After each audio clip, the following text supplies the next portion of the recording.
irmãos, estamos ao vivo diretamente do nosso templo ICHJ, dando início aos nossos diálogos bíblicos. Então sejam muito bem-vindos, Deus abençoe sua vida. Eu vejo que já tem muita gente comentando e participando do nosso chat. Vá deixando a sua saudação, deixe o seu joinha, compartilhe o link da nossa live, nos ajude a propagar ainda mais a palavra do Senhor, tá? Você que está nos visitando, seja sempre bem-vindo, Deus abençoe sua vida. Estamos aqui batendo um papo sobre os diálogos de Jesus no Evangelho de Lucas, e hoje a gente vai estar conversando um pouco sobre o doutor da lei, o samaritano, Lucas 10, do 25 ao 37. Então vá abrindo aí sua Bíblia e participe com a gente. Eu lembro que a nossa programação ela é bem interativa. Você pode comentar aí no chat, colocando suas opiniões, suas perguntas. Na medida do possível, o nosso time de pastores dessa noite vai estar respondendo a todos vocês, tá? Como os irmãos puderam perceber, estamos com a ausência do pastor João Paulo Quintela. Vamos deixar aqui um abraço para o nosso pastor, JP.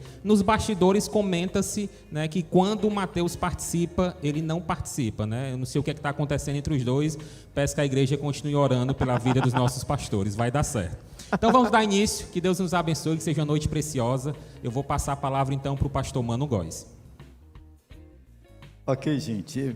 Mais uma vez, entrando nos diálogos de Jesus Cristo, nos encontramos aqui no capítulo 10 do Evangelho de Lucas, 25 a 37, um diálogo que não é aberto por Jesus Cristo, é aberto por um certo doutor da lei, e este diálogo dele com Jesus Cristo vai ser muito instrutivo.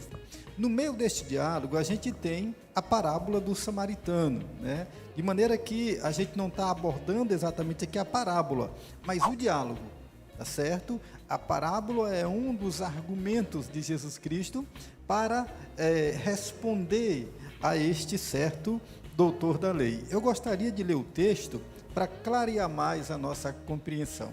Você pode ir em casa, abrir a sua Bíblia, pegar seu caderno de anotações, rabiscar, levantar questões, fazer perguntas e mandar pelo chat. A gente vai ter um imenso prazer em compartilhar todas as suas dúvidas e, na medida do possível, tentar responder.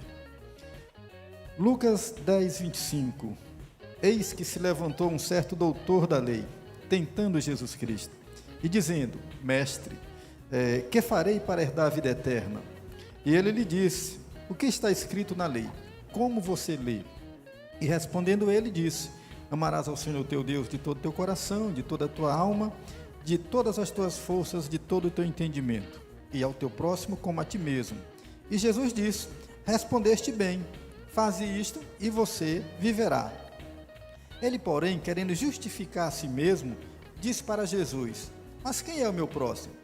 E Jesus lhe respondeu: um certo homem descia de Jerusalém para Jericó e caiu nas mãos dos salteadores, os quais o despojaram e, após espancá-lo, se retiraram e deixaram ele meio que morto. Ocasionalmente descia pelo mesmo caminho um certo sacerdote, o qual, ao vê-lo, passou de largo. De igual modo, também um levita chegou até aquele lugar, ao qual o viu, mas também passou de largo.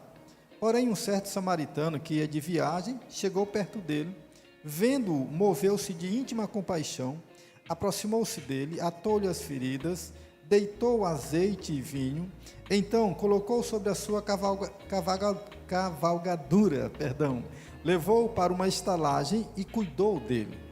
E partindo no outro dia, tirou 2 dinheiros, deu-os ao hospedeiro e disse: cuida dele, tudo o que demais você gastar, eu pagarei a você quando voltar. Qual, pois, destes 3 te parece, foi o próximo daquele que caiu nas mãos dos salteadores? Perguntou Jesus. O doutor da lei respondeu: o que usou de misericórdia para com ele. Disse Jesus: vai e faz da mesma maneira. Muito conhecida a parábola do samaritano.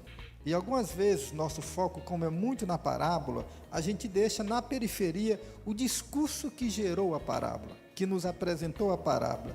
Mas esse discurso parece que ele nos ajuda, aliás, o discurso não, o diálogo, ele nos ajuda a compreender bem o que está acontecendo. E, semelhante ao texto passado, parece que esse texto vai nos convocar, vai nos insultar, vai tentar promover em nós uma aproximação, uma reflexão acerca tentar fazer uma conexão entre a nossa crença e a vida. A pergunta é bem semelhante. O que é que está escrito na lei? E como você entende? Ele responde. Aí Jesus responde: você entendeu bem, faz isso. Ele procura se justificar. Jesus conta a parábola. Aí no final Jesus repete: vai, faz da mesma maneira.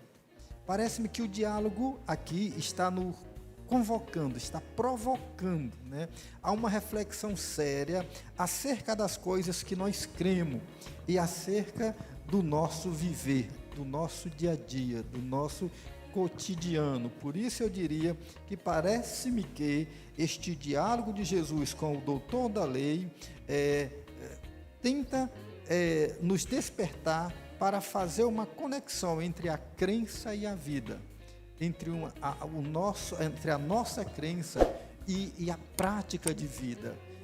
Assim como no texto anterior Jesus desafia isso, ele está aqui repetindo a mesma coisa, ele está provocando, ele está querendo que esta pessoa aqui no caso, né, abra o entendimento, compreenda que a fé, a espiritualidade, as nossas crenças, elas precisam se traduzir em prática, elas precisam se traduzir em gestos, em ações. Não pode ter um abismo entre o que eu creio e o que eu vivo. Essas duas coisas, elas devem caminhar junto. Convido você para, nesta noite, estarmos pensando sobre isso. Deus te abençoe, pastor Mateus. Amém. Tomando aí como base o raciocínio que o pastor Mano colocou, é muito importante, irmãos, que a gente desenvolva uma integridade de vida. E por integridade eu quero me referir à capacidade de harmonizar aquilo que a gente crê e entender as implicações disso. É interessante e é necessário que você pense que ser cristão requer de você alguns compromissos, algumas questões morais, algumas questões de postura, questões éticas, questões de cuidado, que não podem ser esquecidas. Portanto, a integridade, no sentido que a gente quer olhar aqui, ela envolve tanto uma crença correta, né? E aí nós não vamos abdicar de uma boa teologia, uma leitura correta das Escrituras, mas ao passo que nós fazemos uma leitura correta, precisa da Bíblia, nós também buscamos vivê-la. Não adianta nada a gente ser como um mestre da lei, que sabe aplicar e interpretar a lei de forma precisa e perfeita, mas isso não afeta em nada a nossa vida. Eu sempre costumo criticar o dualismo que a gente vive, como se a nossa fé não implicasse na nossa conduta, como se a nossa doutrina não desembocasse na prática, como se o nosso credo ele não afetasse a forma que nós vivemos. Isso é errado, irmãos. Nós precisamos assumir uma postura à semelhança de Jesus, que ao mesmo tempo em que ele dialogava sobre a interpretação da lei e ele mostrava qual era a interpretação correta da lei, ele também ia lá e fazia o que era o certo. Então, para provocar o nosso diálogo, eu quero dizer em tom de denúncia que muitas vezes eu enxergo na minha e na sua vida, e na nossa vida, na vida da nossa comunidade, estou nem falando de igreja brasileira, tá? Porque a igreja brasileira hoje em dia é muito vasta, mas até na nossa comunidade eu acho que nós precisamos alinhar encontrar o equilíbrio entre aquilo que a gente crê e aquilo que a gente faz, ou a forma como a gente vive. Eu acho que o Evangelho deveria trazer implicações mais sérias na forma como a gente vive a nossa vida em sociedade. E aí nós vamos construir a partir disso as nossas reflexões. Legal, Mateus. Bom, essa foi só a nossa introdução, a gente tem muito o que dialogar aqui, então eu lembro mais uma vez que você também pode participar e comentando no chat, deixando a sua pergunta, tá? Passa a palavra novamente para o pastor Mano. Ok. Talvez a gente possa aqui construir uma ideia bem frequente, que é essa diferença entre religião e evangelho. Porque a gente está vendo, está presenciando, testemunhando um diálogo entre Jesus e um doutor da lei. Portanto, um especialista na interpretação da lei. Então, altamente capacitado para assim fazê-lo. Que vive uma religião de uma moral altíssima, que é a religião judaica, né?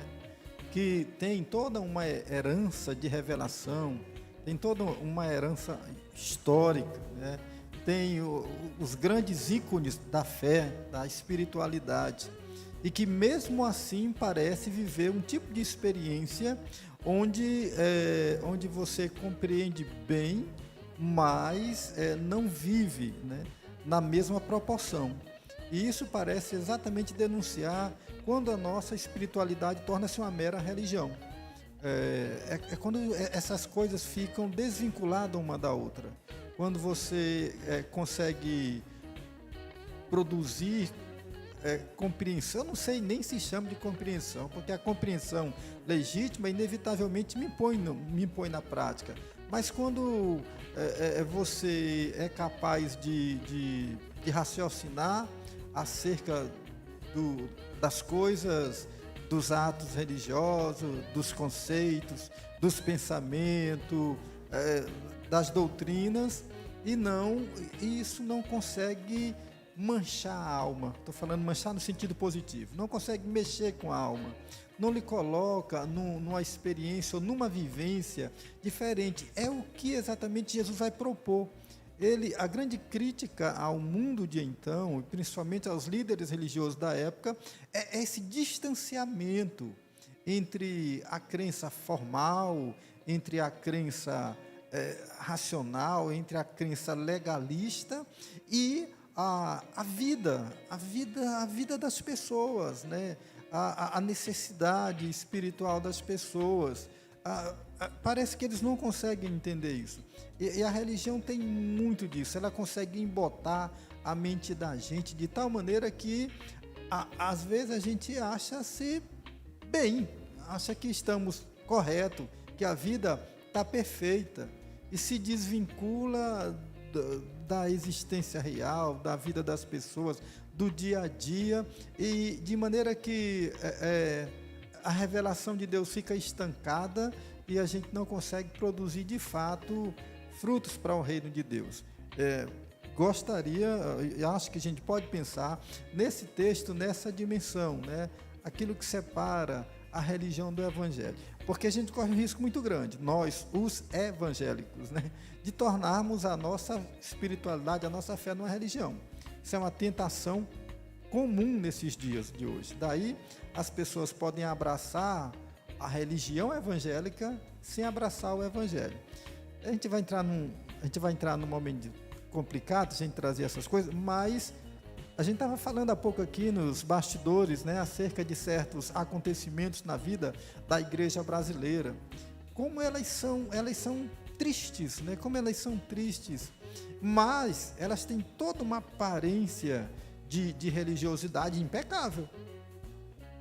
São pessoas quase que idolatradas no mundo evangélico, vivendo uma experiência de vida longe, mas muito longe do evangelho.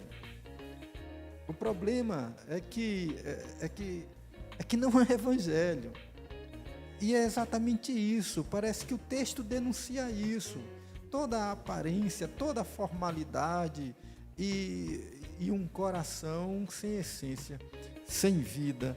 Por isso a insistência de Jesus. E olha que Jesus aqui está sendo bem educado mesmo. Uma capacidade de ensino incrível. Ele pergunta, você entende? Ele responde, entende. E Jesus diz, você está entendendo bem. Aí diz, agora vive isso, faz o que você entende. Mas parece que ele não entende. Por quê?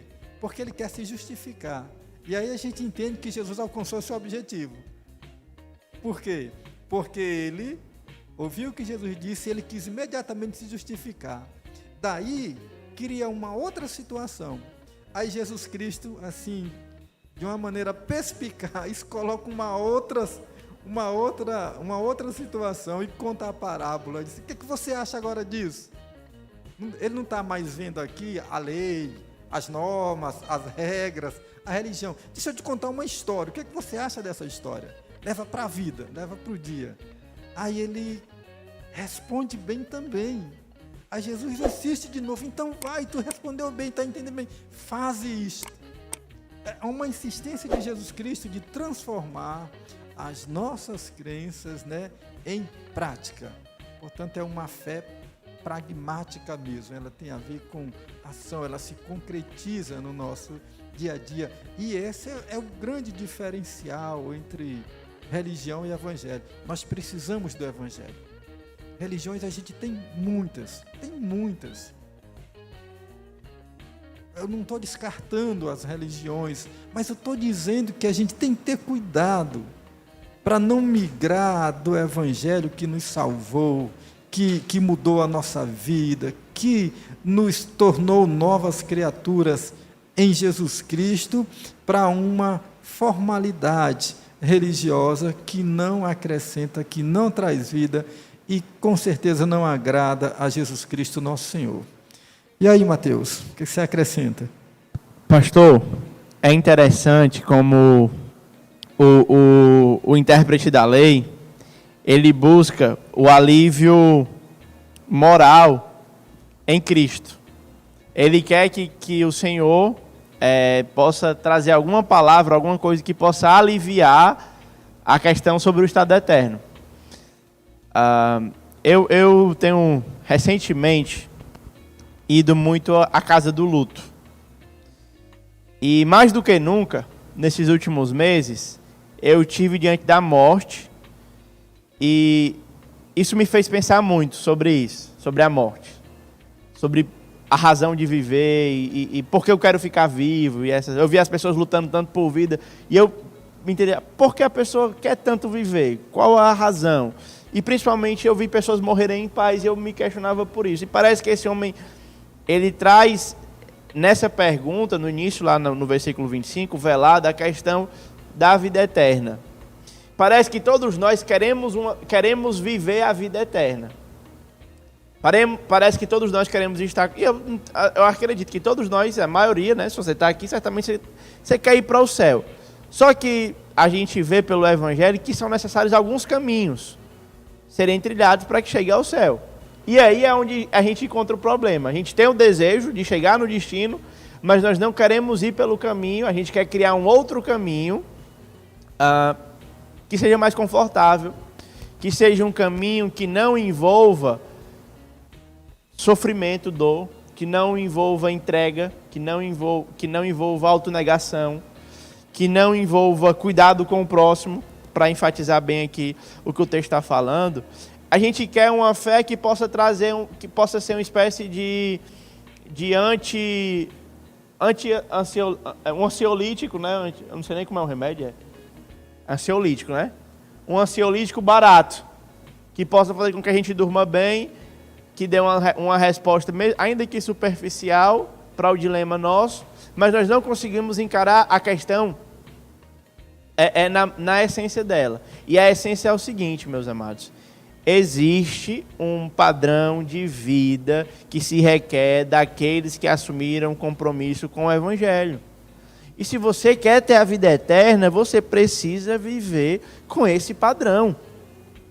Martinho Lutero, num dos seus escritos, ele falava, e trazendo aqui bem para a ideia do texto, se você quer servir a Deus, sirva as pessoas. E eu nunca vi, eu vou falar aqui da nossa realidade, certo, irmãos? Eu confesso que eu sinto dificuldades em estimular os irmãos a cuidarem uns dos outros, enquanto igreja mesmo, sabe? Enquanto igreja mesmo. É quase um parto você falar com um irmão para ligar para outra pessoa. E isso é algo simples que o Evangelho requer de nós. É um compromisso. E aí a gente tem que avaliar, colocar a mão na nossa consciência e saber se de fato a gente quer a vida eterna Ou a gente só quer ela, ou se a gente quer passar pelo caminho que envolve. Porque se a vida eterna é estar com Cristo é obedecer, nós não queremos obedecer, então não faz nem sentido, irmãos. Não faz nem sentido. Será que você já parou para pensar que se a sua experiência com o Evangelho é uma experiência que realmente faz sentido? Porque levando a questão para uma esfera mais individual, por que você segue a Cristo? Porque você desfruta a vida. Se você não tem compromisso com o Evangelho, se a gente precisa... Eu fico abismado. Ter que mostrar a importância dos crentes lerem a Bíblia. Mas o Senhor deu a Bíblia. Se você não gosta... assistir programação. Gente, isso é óbvio. A gente precisa aprender a lidar pelo menos com as coisas óbvias. Jesus está ensinando para um camarada que é mestre da lei uma coisa óbvia: a atender aqueles que precisam. Se a gente não quer lidar com as coisas óbvias do Evangelho, a gente precisa avaliar nosso tipo de relacionamento com o Senhor. Legal, Mateus. Os irmãos já estão participando, estão enviando perguntas aqui pelo WhatsApp, comentando também no chat aqui no nosso canal no YouTube. Tem uma pergunta que diz: de fato, então, o que Jesus nos incentiva nesse texto? Chegue mais perto das pessoas, conheça seus problemas, ore por elas, compartilhe a sua dor, torne-se próximo.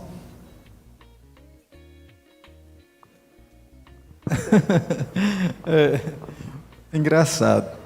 O que Jesus quer é que a gente faça o que ele estimulou no começo do diálogo, da pergunta. Ele quer que a gente ame a Deus e ao próximo. Simplesmente. Todo esse discurso, toda esta fala, toda esta conversa é para levar esta pessoa que fez a pergunta ao entendimento, compreender isso. Ame a Deus e ame o próximo. Simples, simples.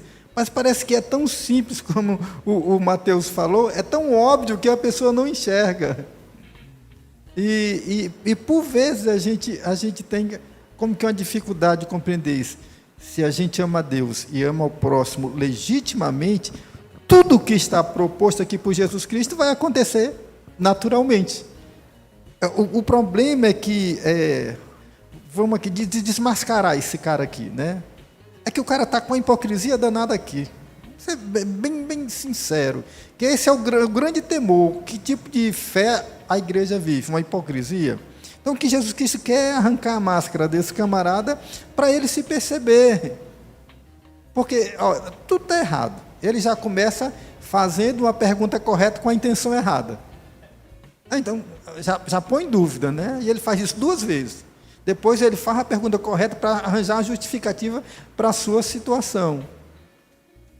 E Jesus Cristo quer dizer: não, tu não está entendendo nada, né? Mesmo sendo um doutor da lei, mesmo sendo um especialista na revelação de Deus, mesmo sendo um estudioso do acontecer, do falar, da ação de Deus no mundo, registrada nas Escrituras Sagradas. Tem uma coisa muito equivocada aí.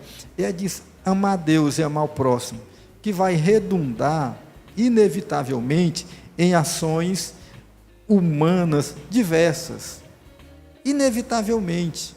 Porque o sentimento de Jesus vai estar em nós, né? E esse mesmo sentimento vai nos motivar, né, a ser apaixonado por Deus, né, e a ser amoroso com as pessoas. Penso que é por aí. Pastor, ainda dentro disso aí, uma coisa que eu acho interessante é pensar, ainda em relação ao incentivo, né?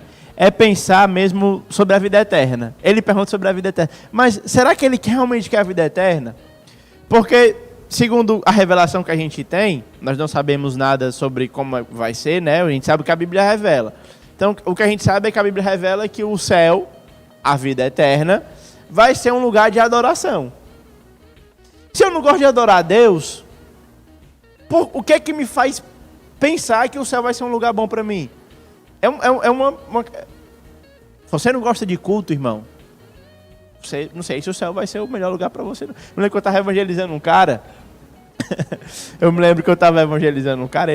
Ele disse que não queria ir para o céu, não queria ir para o inferno, porque ele não gosta de música de crente, não. Ele gosta de forró e beber cachaça. E ele preferia estar no... Eu achei esse cara honesto e faz total sentido. Porque o que Jesus está... A real intenção de toda a Escritura, gente, é o que o pastor Mano falou. Nos fazer amar a Deus e amar o próximo. Tudo se resolve na nossa vida a partir disso. Tudo. A gente não precisa enfatizar. Tanto é que domingo após domingo, as nossas pregações, a vida inteira, a história da igreja inteira, a história do universo inteiro, desde quando Deus se revelou, Ele quer fazer isso. Fazer com que as pessoas amem Ele sobre todas as coisas e amem o próximo mais que a si mesmo. Sim, simples, conceitualmente falando, difícil na experiência prática. Mas aí o que me espanta não é nem o grau de dificuldade. Porque quando é difícil, nós entendemos a dificuldade e nos dispomos a lutar com a dificuldade, tudo bem. O que me espanta é uma palavrinha chamada indiferença. É quando a pessoa não está nem aí. E eu recentemente ministrei sobre as artimanhas de Satanás, e uma das coisas que eu falei que chocou as pessoas, eu não falei com o intuito de chocar, e eu vou replicar, mas não é com o intuito de lhe chocar. Mas eu quero dizer para você que o diabo não vai ficar tentando fazer com que você não ame a Deus. Pelo contrário, o diabo vai querer colocar na sua cabeça uma posição de conforto quando você amar a Deus, mas o amor não for um amor primário. Quando você amar mais o próximo do que a si mesmo e abaixo de Deus, ou você amar mais a si mesmo, ou amar mais o seu sonho, mas ainda tem um lugarzinho para Deus na sua vida. Você não é aquela pessoa que esquece Deus. Tem lá um lugarzinho para Deus na sua vida, mas não é o principal. Tem lá um lugarzinho para o próximo, mas se eu estiver passando com um compromisso de fazer alguma coisa, é um lugar que não me é capaz de parar os meus afazeres para cuidar do próximo. Mas tem um lugar, talvez depois na volta, talvez eu pare e olhe para socorrer o próximo. Mas o ponto é que existe um padrão, existe uma escala de prioridade que o Senhor estabelece. E é que Ele seja amado e o reflexo do amor de Deus será visto na vida das pessoas. Aí mais uma vez eu me pergunto, né? Quantas vezes nós rolamos a lista de pedido de oração da igreja de forma leviana? Quantas vezes a gente coloca, pare 1 minuto e ore. Gente, 1 minuto de oração pela vida de uma pessoa que está precisando. Uma ligação. Pensando no contexto de igreja local, não estou nem pensando em quantas pessoas nós poderíamos ir na sociedade para buscar, para socorrer. Eu estou falando de nós mesmos, estou falando de mim mesmo até, irmãos. Essa parábola é um convite ao arrependimento para a nossa comunidade. Porque às vezes eu acho que nós estamos muito indiferentes com as coisas de Deus. Algumas pessoas. Obviamente, quando eu falo nossa comunidade, tem gente na nossa comunidade que está vivendo o avivamento. Que está passando um momento maravilhoso. Tem pessoas na nossa comunidade que estão diferentes, tem pessoas na nossa comunidade que estão mal. Faz parte, graças a Deus por isso. A gente tem os bons, quem está bem, aí você que está bem, puxa a gente para perto de você, para ver se a gente chegar lá. E não sei se os irmãos estão conseguindo acompanhar, mas é mais ou menos nesse sentido que a gente quer trabalhar. A ideia central, amar a Deus sobre todas as coisas, com toda a força, toda a alma e todo entendimento, e amar o próximo como a si mesmo. Conceitualmente é simples, na prática é difícil. Por isso que nós precisamos uns dos outros. Por isso que eu preciso do pastor Mano me lembrando, me ligando. Mateus, faz isso, vamos ligar para o fulano, vamos fazer isso, vamos fazer aquilo. Porque sozinho ninguém dá conta. E aí nós vamos continuar essa conversa mais para frente, senão vamos focar demais.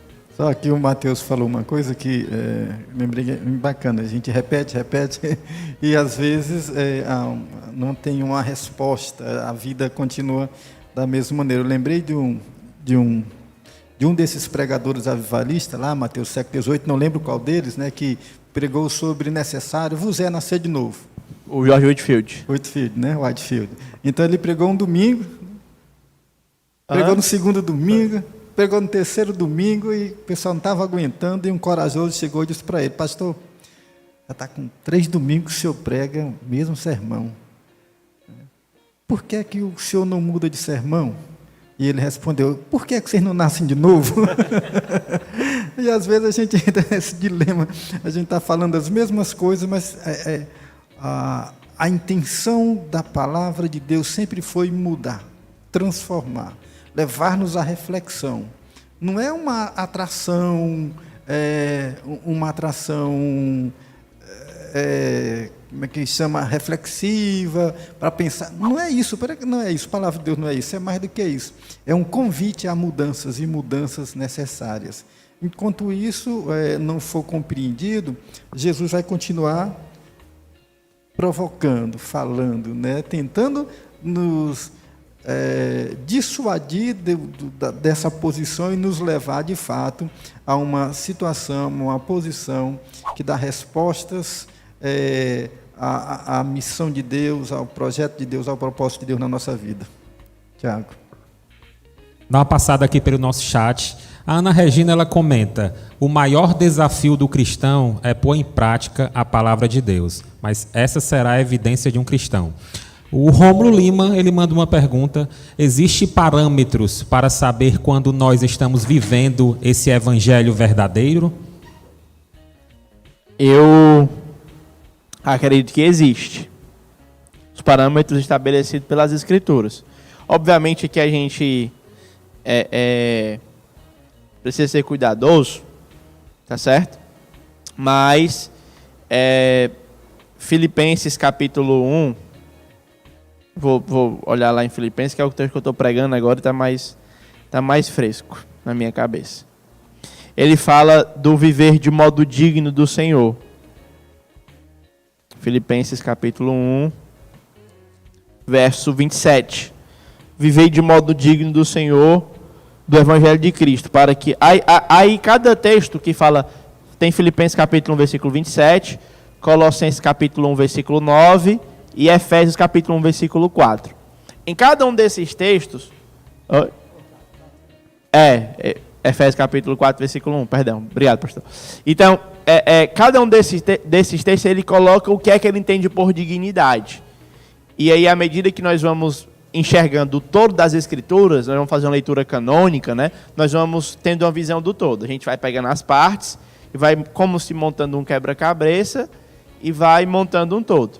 Mas o resumo de tudo, como a gente já falou, eu estou amando a Deus sobre todas as coisas.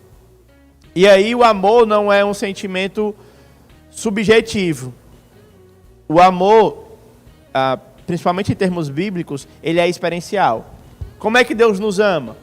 Ele nos ama entregando o seu Filho para nós. Portanto, o amor é uma medida palpável. É interessante, e eu sempre gosto de fazer alguns exercícios para ver qual o tipo de importância e de amor que eu estou entregando a Deus. Por exemplo, se eu dissesse para minha esposa, para Keis, meu amor, eu lhe amo, certo? E não gastasse tempo com ela, não morasse na mesma casa que ela, não estivesse com ela, não fizesse nada para ela, mas ela, não, eu amo. Se é a pessoa que eu mais amo no mundo é ela. Toda vez que alguém me perguntar, quem é a pessoa mais importante para você, eu vou dizer, é a minha esposa, eu amo ela. Mas eu não ligo, eu não sirvo, eu não faço nada. Eu estaria sendo hipócrita. Estaria mentindo. A minha boca estaria dizendo uma coisa que não é testificada pela minha vida. De modo similar, não adianta nada a gente dizer que ama a Deus sobre todas as coisas se a gente não gasta tempo com Deus. E quando eu falo gastar tempo com Deus, não é nem tempo de oração pedindo as coisas, né? É tempo desfrutando de Deus, lendo a palavra, ouvindo o que Ele está falando, refletindo, crescendo. Como é que eu digo que eu amo meu irmão e eu só gasto tempo com aqueles que me servem? E olhe que muitas vezes, até os nossos amores mais próximos, eles não são amores sacrificiais. Recentemente, agora no Dia dos Namorados, eu dei um presente para minha esposa. E a reação dela não foi a reação que eu esperava. E eu fiquei frustrado. Mas a minha frustração foi pecaminosa. Porque o presente do Dia dos Namorados, eu não presenteei ela pensando no bem dela. Eu presenteei ela para que ela passasse a me ver como um marido bom e romântico. Como ela não ficou espantada e me achando melhor, eu fiquei frustrado por isso. Percebe que até a minha demonstração de amor à minha esposa é uma demonstração manchada pelo meu eu pecaminoso? Às vezes eu quero amar minha sobrinha e eu não amo a minha sobrinha por quem ela é em si. mas eu amo ela para que ela enxergue em mim um tio melhor. E aí eu não amo ela por causa dela, eu amo por causa de mim. Entende? E é interessante que a gente tenha essa sagacidade para pensar sobre isso e para reconsiderar as coisas do nosso coração. Amar a Deus sobre todas as coisas, amar o próximo mais do que a nós. Aí muitas vezes a gente diz, não, mas para que eu possa amar o próximo, eu preciso me amar primeiro, né? A ideia do amor próprio. Não tem na Bíblia, gente. Me perdoe, tá? Essa é uma pessoa, você pode dizer, não estou dizendo que é mandamento bíblico você cuidar de você mesmo, certo? Mas não é primeiro cuidar de você depois do próximo, certo? Pelo que eu entendo, é o Senhor, o próximo e depois nós. Porque, gente, sinceramente, não é necessário mandamento para a gente cuidar de nós mesmos. Nós já nascemos apaixonados por nós mesmos. Qual o primeiro pronome possessivo que uma criança aprende? Teu?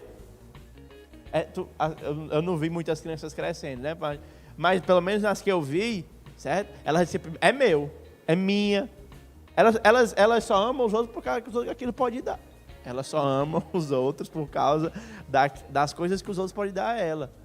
A gente já nasce apaixonado por nós mesmos, gente. Por isso que o Evangelho sempre bate na tecla.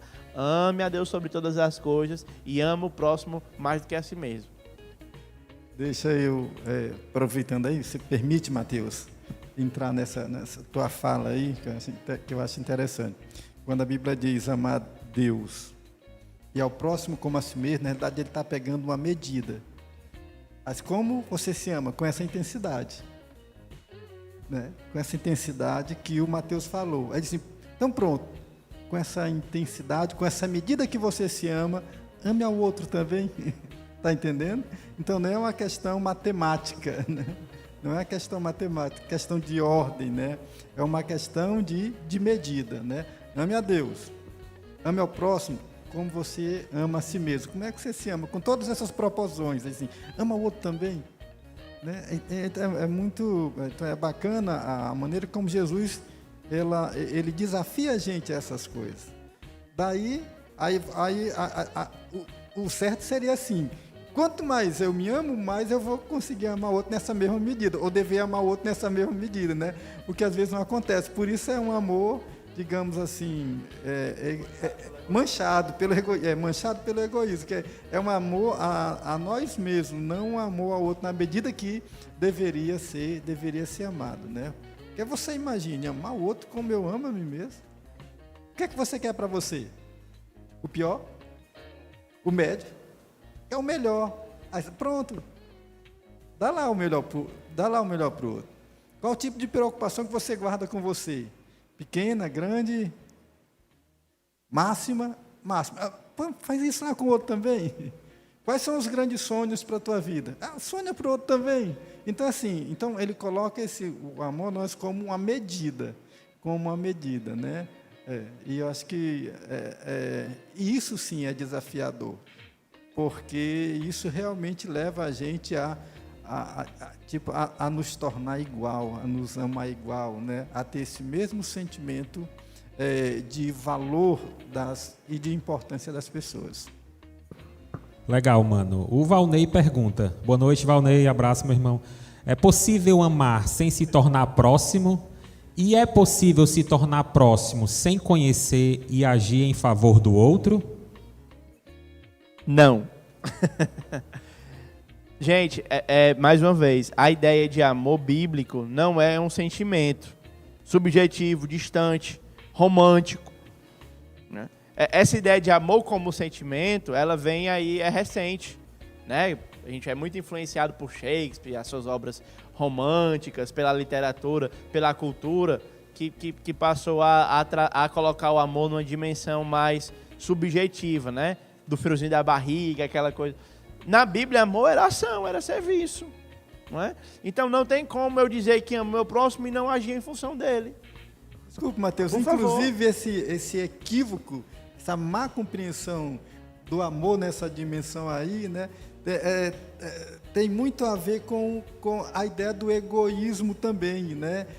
Eu amo à medida que eu me encanto, que provoca alguma coisa em mim, que que eu sinto, ou seja, de alguma maneira Exato. eu estou atrelando de novo a minha satisfação, né? Porque é um erro. À medida que a pessoa desperta o meu interesse, à medida que ela desperta o meu desejo, à medida que ela desperta alguma... Ou ela pode me dar algo em troca. Só que, gente, o amor de Deus é interessante porque nós não despertamos o interesse de Deus, nós não temos nenhuma virtude que Deus admire. Pelo contrário, o que é que ele vai dizer lá em Deuteronômio capítulo 7? Agora, para me lembrar a referência de cabeça, vamos ver se a minha memória não me trai. Deuteronômio capítulo... Caiu aqui uns papéis. Ai, meu Deus. Mas a ideia ela é assim, ó, não pense que eu vos escolhi porque vocês eram grandes. Pelo contrário, vocês eram menor entre todas as nações e ainda assim eu vos escolhi. O que é que Deus está dizendo? Olha, não acho que eu escolhi vocês por causa de vocês. Porque se fosse para o amor, Deus está dizendo para Israel, se eu fosse amar Israel pela pomposidade de Israel, eu amaria o Egito, escolheria o Egito para ser o meu povo, minha propriedade peculiar. De modo similar, nós não devemos amar somente aqueles que nos despertam as afeições.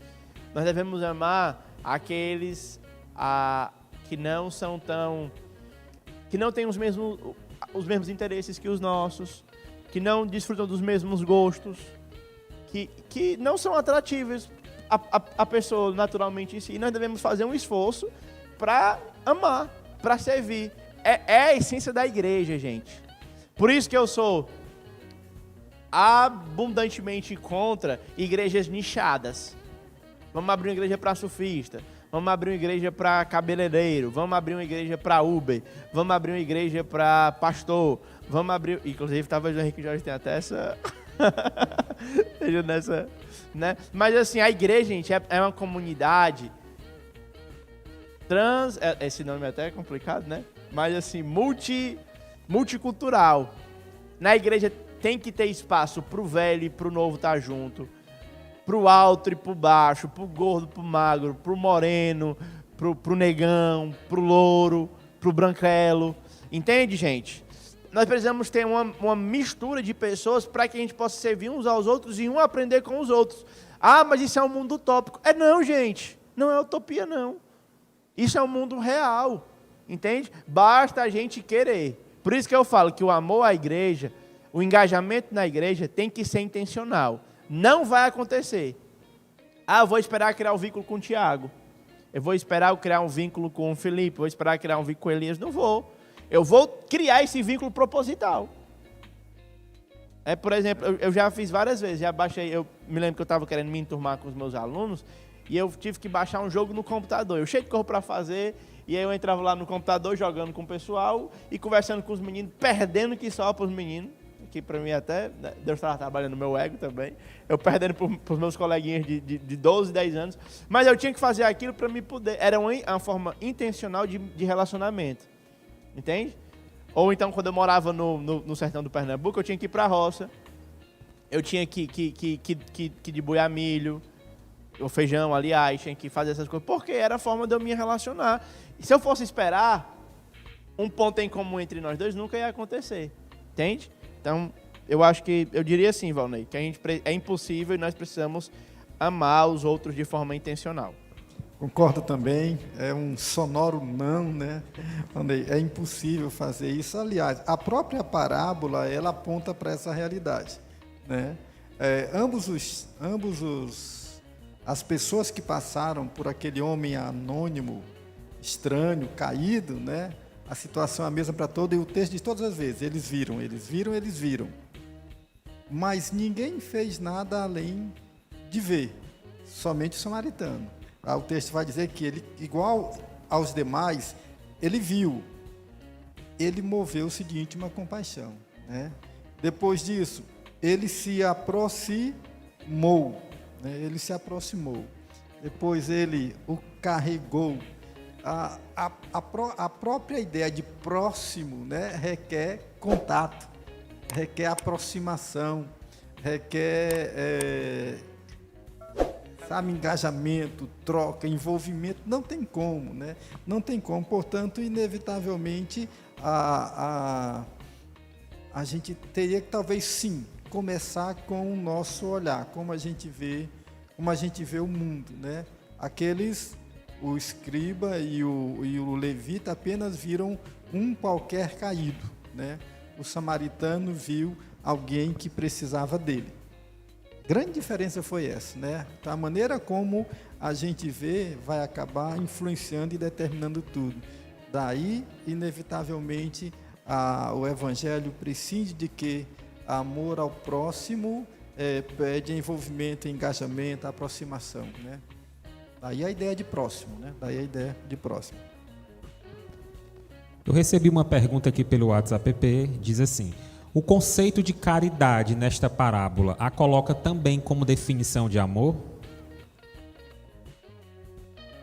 Sim.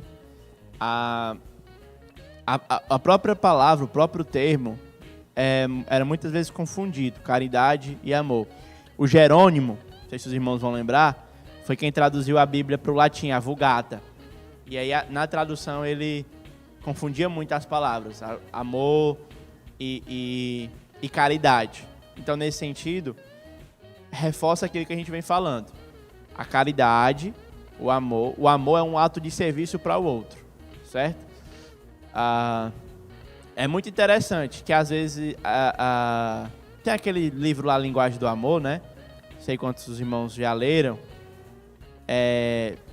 Eu tenho uma crítica porque eu acho que é uma premissa muito simples, tá bom? E é uma crítica fundamentada, não é uma crítica minha, mas é construída sobre pessoas, antropólogos e psicólogos que entendem. Eu não vou entrar por essa área, mas só para dizer que algumas pessoas entendem assim, não, a minha linguagem do amor é palavra de afirmação.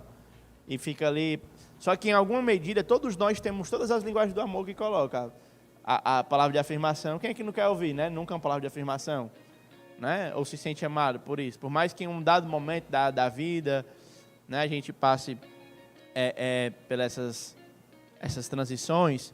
Mas assim, o que é importante é que o amor, ele é um ato de serviço, primariamente. Porque o nosso exemplo de amor é Cristo. E a principal coisa que Cristo fez ao demonstrar o seu amor por nós foi se entregar, foi se sacrificar, foi nos servir. Então tem dois aspectos, o amor sacrificial e o amor de serviço. Jesus Cristo nos serviu e ele se sacrificou por nós. Se nós queremos amar as pessoas, nós precisamos nos sacrificar por elas. Gente, isso é fácil. Nesse sentido de que quando você ama alguém, fácil assim, tá? Entre aspas, mas é muito mais fácil você fazer um ato de sacrifício por alguém que você ama. Sei lá, se o pastor Mano tivesse que, sei lá, pensar aqui um exemplo bem distante da realidade, mas tivesse, sei lá, que doar um órgão para a netinha dele.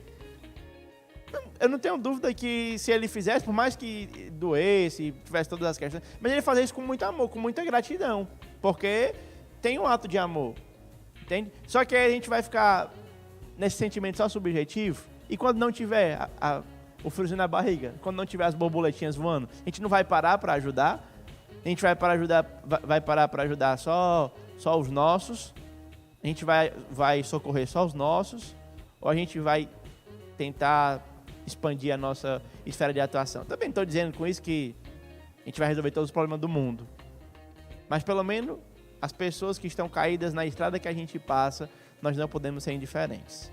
E eu quero dizer uma coisa para os irmãos, tem muita gente caída na nossa igreja e os irmãos, alguns, estão passando ao largo. E eu também tenho que ter cuidado para não passar. E nós não podemos precisamos servir, demonstrar caridade. Não acho que caridade é somente dar dinheiro, transferir recurso. Às vezes caridade é transferir tempo, transferir presença. Porque o principal bem que você pode doar para alguém não é o seu dinheiro. A principal coisa que você pode dar para alguém, mesmo em necessidade, é a sua presença, a sua própria vida, o seu tempo, a sua atenção. Certo? Então fica aí a chamada. O pastor ia falar, né? Esqueci. Eu tenho mais uma pergunta aqui no WhatsApp. Tá certa então a conclusão que a melhor maneira que existe de demonstrar que realmente amamos a Deus é amando a todas as pessoas, independente de quem sejam, mesmo aquelas que não são nossos amigos. Sim, o João já nos respondeu isso, né? Eu não, como eu digo que amo ao Deus que não vejo e deixo de amar ao irmão que vejo, né? Se aquilo que está tão próximo eu não consigo amar, como posso garantir que o meu amor para com Deus é tão verdadeiro, né? Então, João nos coloca nessa situação. Então, esse amor a Deus passa pelo outro. Tanto é que você percebe, no começo da conversa, a resposta, digamos assim, a resposta bíblica, né, que se tem é que o doutor da lei da ama ao teu próximo, ama a Deus, tá? E ao próximo como a ti mesmo. A partir de então, toda a conversa de Jesus Cristo está falando do próximo, não fala de Deus. Não está falando sobre, não, você tem que amar a Deus, assim, você tem que amar a Deus. Não está. Está falando só sobre contar parábola, tudo tem a ver com o outro. Porque é tipo assim, Jesus Cristo disse, é difícil você dizer que ama o Criador sem amar a criatura. É difícil dizer que ama o Pai sem amar os filhos, né? Então, ele faz essa conexão muito forte, né? E eu penso que o caminho é por aí mesmo. Ana Regina, ela comenta, o amor ao próximo é doar sem pensar em si próprio. Ela disse antes também que, na realidade, o próprio Jesus fez isso, se doou por nós, maior prova de amor, e complementou, ele nos amou primeiro. Mateus? Eu achei que o texto de Deuteronômio 7:7.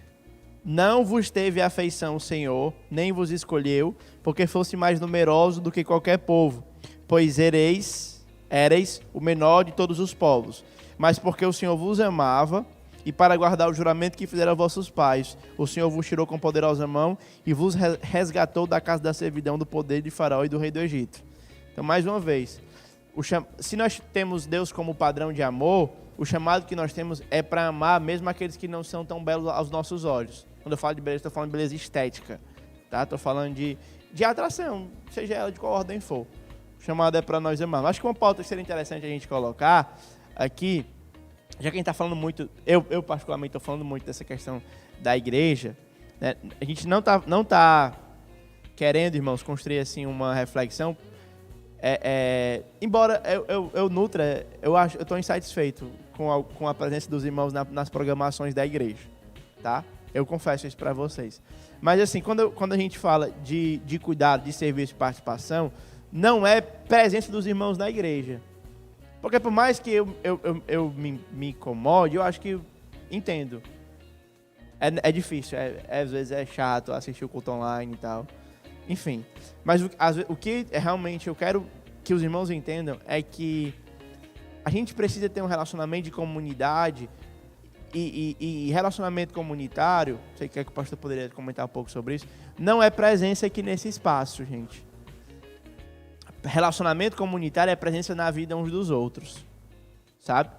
E é presença tanto de você entrar na vida do outro, como você também permitir que as pessoas participem da sua vida.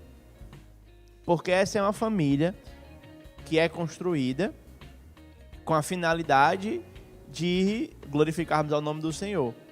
E como o pastor Mano colocou, na parábola, glorificar o nome de Deus, amar a Deus, é servir ao próximo. Entende? Se a gente não fizer isso, como é que a gente vai servir a comunidade ao redor, que é atrás da igreja? A gente precisa de força, a gente precisa de engajamento, precisamos de paixão. E a paixão não vai vir, por mais que a gente se esforce para trazer boa pregação nos domingos, 1 hora é muito pouco, irmãos. Eu confesso, irmãos, eu não consigo viver a vida cristã sem ter pessoas para partilhar da fé comigo, para me estimular, para me incentivar. Então, quando eu estou falando de serviço, não estou chamando você para vir aqui para dentro desse salão, a gente chama de templo, equivocadamente, mas os irmãos sabem disso, é uma convenção. Eu estou convidando os irmãos a irem no verdadeiro salão onde a igreja acontece. Os pequenos grupos, as casas, visitar, ligar, mandar mensagem, entende?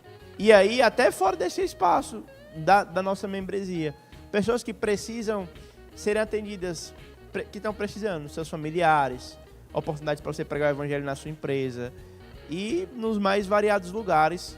Nós precisamos, gente, demonstrar amor, dando às pessoas aquilo que elas mais precisam, gente, que é o evangelho, é nós mesmos ali participando da vida delas, entende? Então, só para ficar claro, eu queria esclarecer isso, não sei se o pastor, para a gente não dar essa ideia de a gente é pastor, então a gente quer que a igreja fique cheia, a gente quer que os irmãos participem da live, que chegue todo mundo, comente, dê glória a Deus e participe, mas mesmo que você talvez não faça isso, encontre uma outra forma de se fortalecer em Deus, mas não há outra forma de viver o amor ao próximo em comunidade sem participar da vida do outro. Não é verdade? É isso mesmo, pastor? É isso mesmo, estava pensando aqui, que dia de quarta-feira, né, tinha o nosso culto de doutrina. Antigamente, doutrina era... Acho que o Mateus está com uma saudade. Peraí, vem cá, gente. Mas ele está indo, digamos assim, ao cume do que a gente está tratando, que é tirar essa ideia de espiritualidade da dimensão teórica e para a dimensão prática, que é a proposta do texto, né?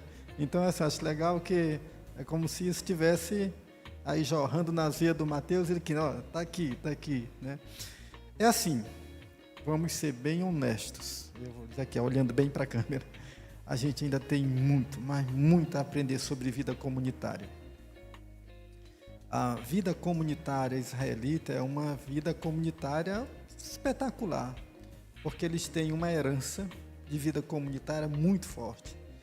Nós estamos em outro ambiente, um ambiente capitalista, um ambiente consumista, um ambiente ocidental carregado de vícios, né? de individualidades, de sucesso pessoal e próprio, de exploração do outro.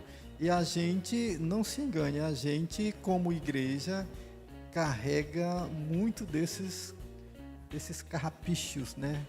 Desses espinhos. Então, ainda, essa reflexão sobre ser comunidade não foi feita na medida que é necessário para que a igreja compreenda o que é vida comunitária. Nós não, sendo bem sincero, nós não temos experiência de vida comunitária.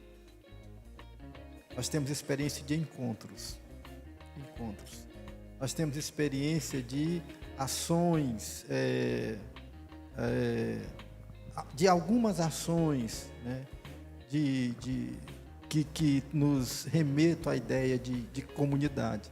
Mas ainda nós estamos muito, muito aquém de uma reflexão realmente séria sobre comunidade. Eu acho que esse é o nosso grande desafio como igreja desse tempo, né? Não sei o que pode ser feito. Talvez devêssemos ter a ousadia de experimentar algumas coisas que até hoje nós não experimentamos. Mas isso iria mexer muito com as nossas individualidades. E eu não sei até que ponto a gente está pronto para isso.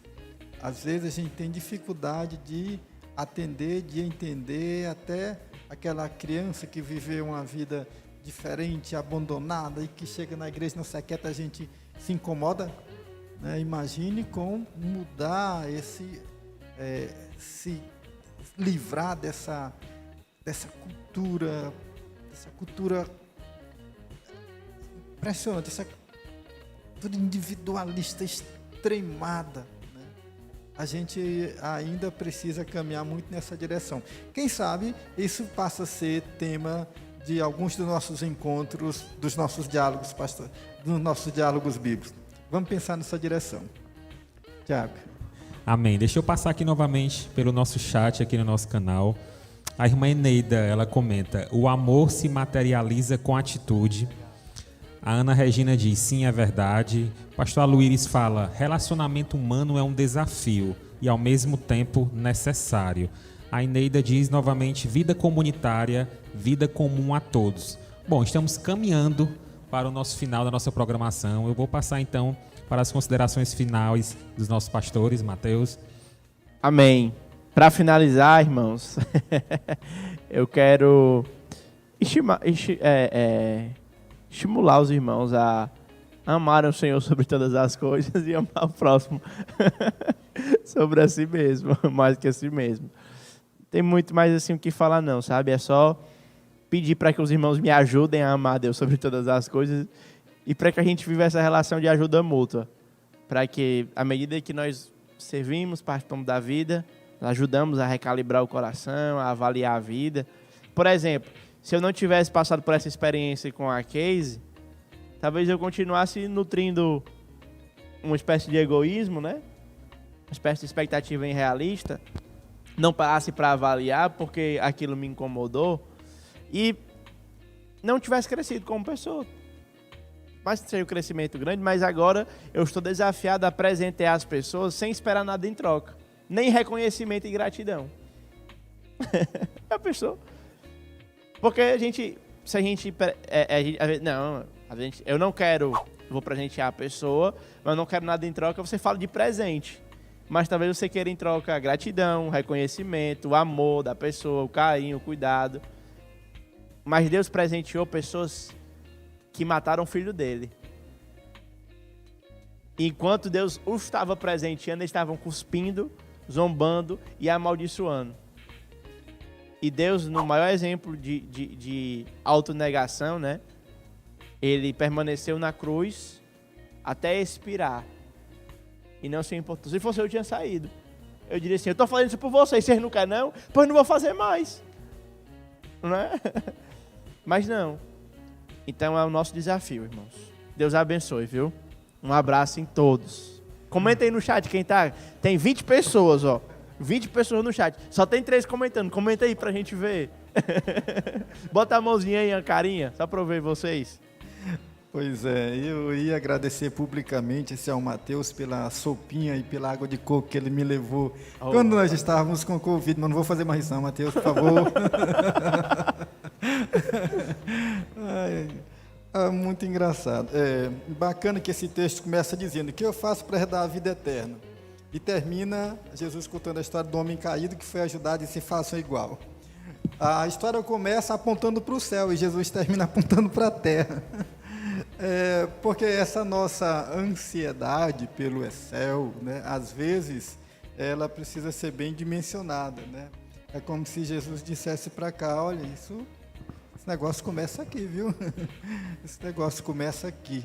Parece que o céu, ele joga muito mais para uma compreensão na dimensão existencial do que para a dimensão do porvir, né? É como se Jesus estivesse apontando: olha, a vida eterna está acontecendo na vida de gente como essa. Então, gosto disso. Então, gente, sim, apontar para a eternidade, para o céu, mas ver que as coisas aqui da vida, né, elas podem estar refletindo o quanto o nosso coração, a nossa vida, a nossa alma está de fato ligado com o céu. Deus abençoe a todos. Amém. Eu vejo que tem muita gente comentando ainda aí no chat, né? Eu quero mandar um abraço especial para todos os irmãos que estão participando. Muita gente comentando. Ana Regina diz que fica triste com essa situação de distanciamento da igreja. Comunitário, isso está bem real nesses tempos. Manda um abraço aqui, a Eneida também fala amém. A Lena Bantinha, amém. Conceição Vasconcelos colocou uma figurinha. Tony. Bom, que Deus abençoe. A Leida falei. Que Deus abençoe a vida de todos os irmãos que estão participando aqui da nossa programação.